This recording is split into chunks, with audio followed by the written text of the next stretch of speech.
Yo, what's good, my fellow main characters? My name is Bam, and welcome to the Character Build Guide. And today, guys, we're going over the GOAT! We're going over the best brother of all time, Mr. Big Brain Tactics himself, Mr. Boogie When I Woogie, Mr. Hey, what type of girl do you like? I'm talking about Aoi Todo! Alright guys, so welcome to Becoming the Exception, the Aoi Todo full workout guide. So before we get into discussing the actual different movements and workouts that we have, what does it take to build Todo's physique? First thing we gotta keep in mind is super obvious, but Todo's buff, man. Todo is a big muscular dude. When I look at Todo's physique, it reminds me a lot of high-level CrossFit athletes. Very muscular, but there's certain aspects of his physique that showcases he cares more about function rather than aesthetics. The next thing that kind of ties into what I'm talking about is that Todo has a very thick trunk, which is indicative of having a very strong core. But when you look at Todo's physique, he doesn't have a very strong V-taper. His upper frame may be wide, but also his torso is. Most bodybuilders and most people, when they think about a very aesthetic physique, they think about that V-taper. They think about that big chest, wide back, big shoulders, and then a slimmer waist. Even though in this image right here, we could see that Todo's kind of flaring his lats up a little bit, so you could kind of see a little bit of a V-taper going on. But most iterations of Todo's physique within the anime is almost blocky in a sense, right? Is very torso dominant. So Todo is very dynamic and explosive. Todo is a very quick thinker. He's very reflexive. He moves on the battlefield very analytically, but he also needs a body that is capable of keeping up with his his wild thoughts, right? And so we're going to do a lot of functional stuff in his routine, give that explosive power, but also a feeling of reliability with your body. And the last component that kind of links up with what I was talking about before, Todo also has excellent mobility. Honestly, I think Todo is probably one of those weirdos that is very built, but also can do a split. All right, moving on, guys, we're going on to the full workout routine. Todo's routine is going to be from Monday to Sunday. It's going to be a tried and true push-pull leg split. Push on Monday, pull on Tuesday, legs on Wednesday, another push day on Thursday, another pull day on Friday, and another leg day on Saturday, and then we have a rest day on Sunday. Within this particular push-pull leg split, it's a little unique because we're not really going the typical bodybuilder approach. We're doing a lot more functional stuff. And so even though we're doing a push-pull leg split that would be most optimal for building muscle, we're also going to be doing different exercises that indirectly targets other muscle groups not necessarily associated on that day. So the first routine we have is push workout day 1, clapping push-ups, 3 sets of 8 to 12, single arm kettlebell shoulder press, 3 sets of 10 to 15 reps, incline chest press, 4 is dips. Either you could do bench dips or you can either do the full dips. And then lastly, we have number 5 being the cable flies, 3 sets of 10 to 15 reps. Okay, couple of notes to keep in mind. You guys already know is Todo, the boogie woogie technique. I had to put clapping push-ups in there, man. It's not just because I think it will like match Todo's theme a little bit. Also, clapping push-ups is a great exercise for not just developing the chest, triceps, and the front delts, but also for developing that explosive power that we know that Todo has. The next thing I have is the single arm kettlebell shoulder press. What I like about this movement in particular is that when you're doing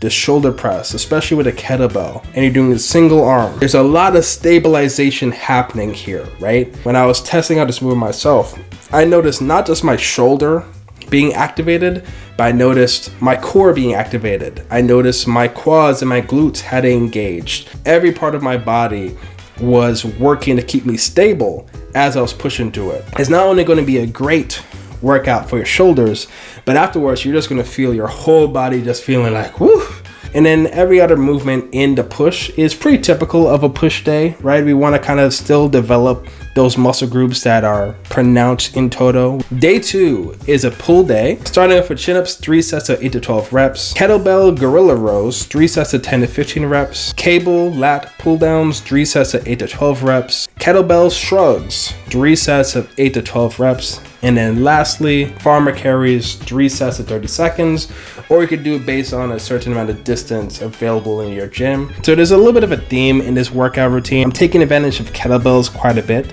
even though you don't necessarily need to use kettlebells for a lot of these movements. So for example, the gorilla rows, you could do that with the dumbbells, right?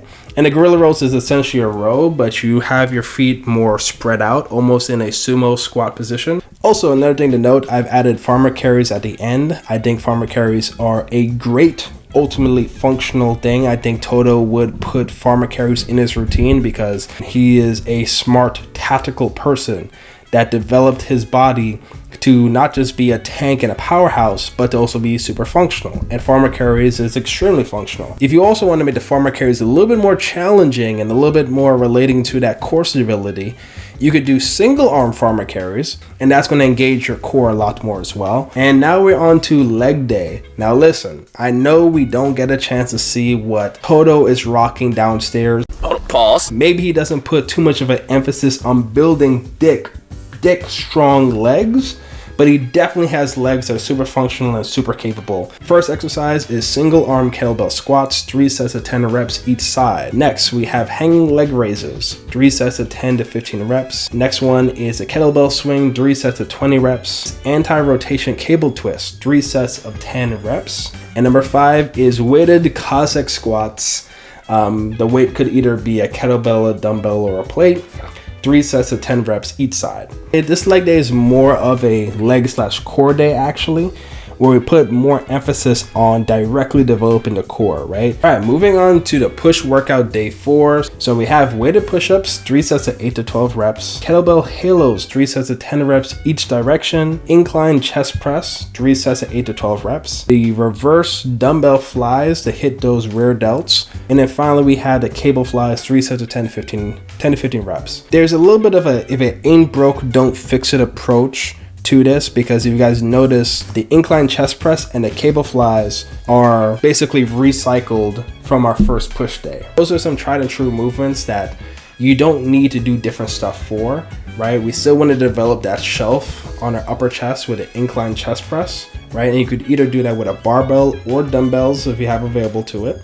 And then we had the cable flies to develop some more meat and potatoes on that chest itself. I've also added kettlebell halos. Kettlebell halos is a great movement pattern for not just developing and conditioning your shoulders to be strong and mobile so that you could have confidence in your shoulders, but also for challenging your core. So again, we have another indirect core engagement movement. This is a movement pattern that is ultimately great for your shoulder health and also indirectly giving your core a good workout. And moving on to day 5, we have our pull workout, which is going to be barbell bent over rows, 3 sets of 8 to 12 reps, neutral grip pull-ups, 3 sets of 8 to 12 reps, single arm cable rows, ooh, I love those, 3 sets of 8 to 12 reps, kettlebell shrugs, once again, 3 sets of 8 to 12 reps, and then farmer carries, 3 sets of 30 seconds. Going and back. So again, we recycle some movements, the kettlebell shrugs and the farmer carries. If it ain't broke, don't fix it. This workout in particular is one of the more straight up just back days, right? There isn't anything super crazy or unique about this comparatively to maybe a traditional pull day. Again, you don't need to be super fancy with every routine you're doing. If you don't need to be fancy, don't be fancy, right? If you need to be fancy and you could get away with it, then be fancy. And then finally, the last workout on a routine on leg day, day 6. So we have single arm kettlebell deadlifts, 3 sets of 15 reps each side. Hanging leg raises, a recycling from the previous leg day. 3 Bulgarian split squats, 3 sets of 10 to 15 reps each side. 4 anti-rotation cable twists, 3 sets of 10 reps each side. And then 5 in and out squats, 3 sets of 10 to 15 reps. So what you'll notice with the leg days for Todo is that we're not going to go super heavy in terms of developing our legs, but we are getting that volume in, especially if you look at the single arm kettlebell deadlifts. That is 30 reps of deadlifts right there, guys. So even though we're not going super heavy with the weights, we are getting a lot of volume. And all right, my fellow characters, so that's going to bring us to the end of the Becoming the Exception, the Aoi Todo full workout guide. Definitely one of the more fun workouts to come up with. I love making workouts for characters that have something unique or interesting about them that makes you think about like how can you emulate that in life. Let me know in the comment section down below what other characters you would love to see a character build guide created for, and workouts for just made in general. And always remember before you go that yes, you are the main character of your own story. My name is Bam. I'll catch you guys in the next one. Peace.